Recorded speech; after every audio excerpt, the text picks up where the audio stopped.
Welcome to this video review. As you're probably able to see, I have a really special collection of mounts here. And these are er-tac adjustable inclination mounts. So very special tactical scope mounts. But let's start with a couple of words about er-tac. So this is a tactical brand owned by Ringnagel. And Ringnagel is one of the biggest producers of scope mounts in Germany and also in Europe as well. And before 2010, they were only concentrating on the hunting segment. But in 2010, they came out with er-tac, and they started to produce scope mounts for professional users. For the military, the police, a lot of militaries and police forces around Europe now are offering their scope mounts. Not offering, they're using them.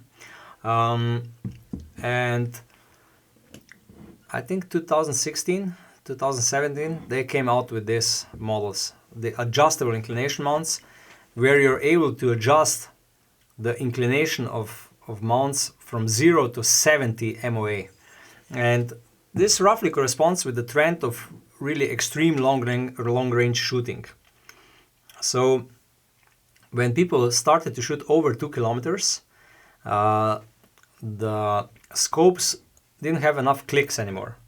So it came into, first all the producers started to produce 20 MOA mounts, which were machined in a way that the scope was inclined 20 MOA, and then some produced 40 MOAs and so on. But I think, at least in the European market, er-tac was the first one that came out with a mount where you adjust the inclination to your wishes in 10 MOA gradient. So 0, 10, 20, 30, 40, 50, 60, and 70 MOA. A really special design. It's patented normally.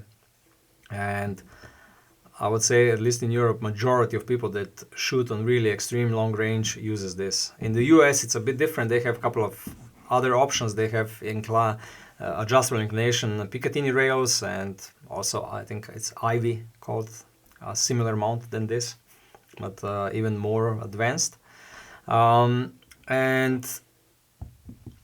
well, let's speak about all the options that you have with these mounts. So these mounts, they're all made out of aluminum, high quality aluminum alloy, and they all fit on Picatinny rail. They have 2 recoil stoppers that go only in Picatinny rail. You're not able to mount them on Weaver rail. And you're able to buy them in 30 millimeters, 34 millimeters, and I think this one is 36 millimeters. So you have different options of rings, 3 different options of rings, 30, 34, and 36. Another option that you have is you're able to offer them either in fixed version or quick release version. So where you are able to detach and remove the scope on your rifle and then put it back on. This is also a repeatable mount. I would say the point of impact doesn't move when you put the mount on and off your rifle. Another option that you have is to buy an appropriate height, because they are not available only in one single height.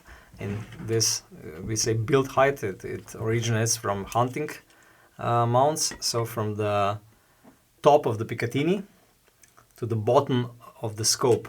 So it's roughly here, like this. So with 30 millimeter mounts, you have 2 options, 20 millimeter and 25 millimeters. With 34 millimeter scope mounts, you have 3 options, 20 millimeters, 25 millimeters, and 30 millimeters. And with 36, you have only 1 option, and that is 22 millimeters.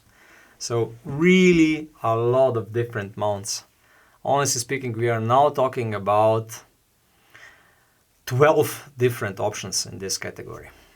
And this is something what is very special with er-tac mounts, that they offer so many different options and so many different versions of their mounts, so that their catalog is really full of options. I think that only Spur really competes with them in the number of different mounts they produce. Maybe Spur even produces more of them, but still, it's really nice to have so many options. Honestly speaking, if you do at least some extreme long-range shooting, this is a must-have, almost to have. In Europe, this trend is developing in the last couple of years. In 2019, there was King of 2 miles in France. This year, in 2021, they're planning a King of 2 miles in France and also in Bulgaria. So this market is developing, and also for the professional shooters in police and military, again, if they shoot really on extreme long range, these mounts are almost a must-have. They all come with 10 years warranty, even though honestly speaking, I don't see what could go wrong with them. And I'm quite proud that in the last, I think, 10 years that we are selling er-tac mounts, we didn't have a single warranty case with them. So the ring design, as you can see, it's 50% split horizontally and 4 screws on top. On the upper part of the rings, you're also able to find this er-tac universal interface, where you're able to put a lot of different accessories on the mounts. This is something what we have a separate video about all these accessories. It's really worth looking into it, because you can put anything on it, from additional Picatinny rails, mounts for red dot sights, then I think it's angle cosine indicator, bubble level, really a lot of options you're always able to put on these mounts. If you talk a little bit about the torque values, on upper screws, which clamp the scope tube together, you have to apply approximately 2.2 or maximum 2.3 Newton meters of torque. On the bottom part, if you have a fixed mount, you see they have written on the, I'll do it like this, you can see it here, it's 10 to 12 Newton meters, so really a lot on this base screws. If you have quick release option, then when you put it on the Picatinny rail, this small screw here, you can adjust the clamping force here, and also by the feeling of closing and opening, you will see if there is enough resistance if you set it correctly. There is no instruction manual how much torque you have to apply, but usually a good indicator is that there is at least some resistance when you are clamping the mount on the Picatinny rail. er-tac does advise that in their catalog you're able to find this information, that you should put inside on the lower ring, you should put a small piece of latex from medical gloves. Honestly speaking, we have seen a lot of cases when people didn't put anything inside and it still worked, because the rings are 25 millimeters wide. So there is really a lot of contact surface between the scope tube and the rings. But if you use rosin or if you use latex, it will just work even better. They say if it's worth killing it, then it's definitely worth overkilling it. Hakan Spur wrote this when he was explaining if anything is needed between the scope rings and the scope. Okay, I think I came to the part where I do the summary, or I go through the sweet and sour of these mounts. I share my opinion, what is really good, what could have been done better. And let's start with the dislikes. I think that these mounts would look much better if they would have even bigger contact surface. So if this dimension instead of 25 millimeters would be 30 millimeters, because honestly speaking, on these mounts the size and weight doesn't matter, so you can make them even more bulkier and they look even cooler, to be honest. So this is the first dislike. 6 screws would be even nicer.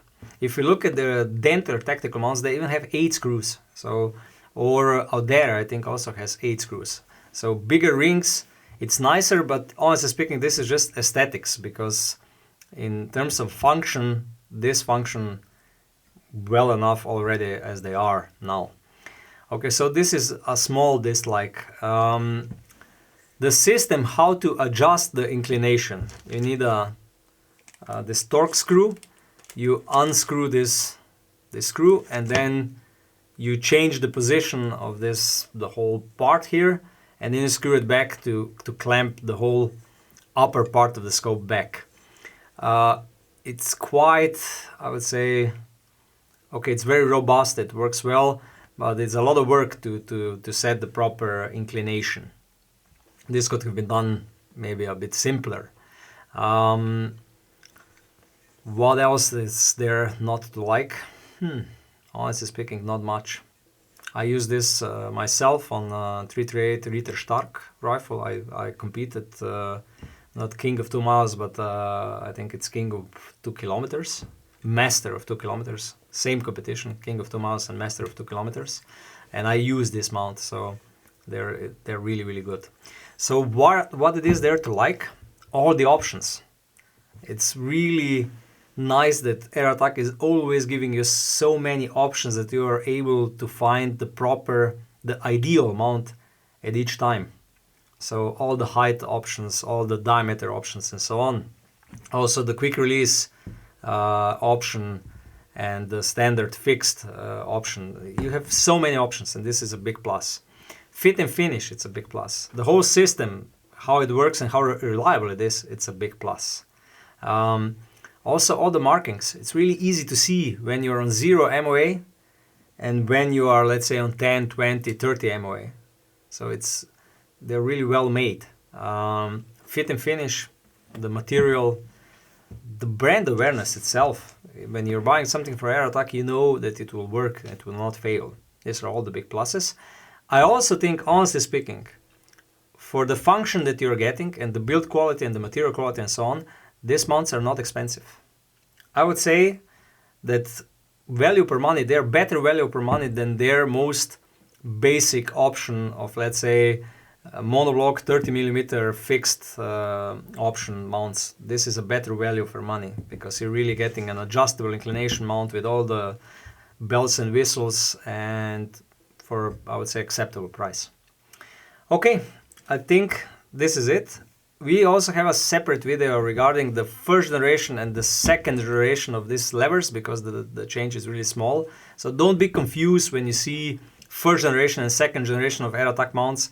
They're almost identical, only the levers are different and nobody will even know about this change in 5 years onwards.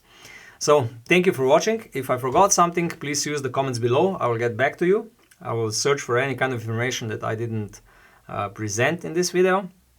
If you have any kind of criticism, also please use the comments below so that we can learn from it and do better videos in the future. And if you like our channel, please subscribe because it means a great deal to us.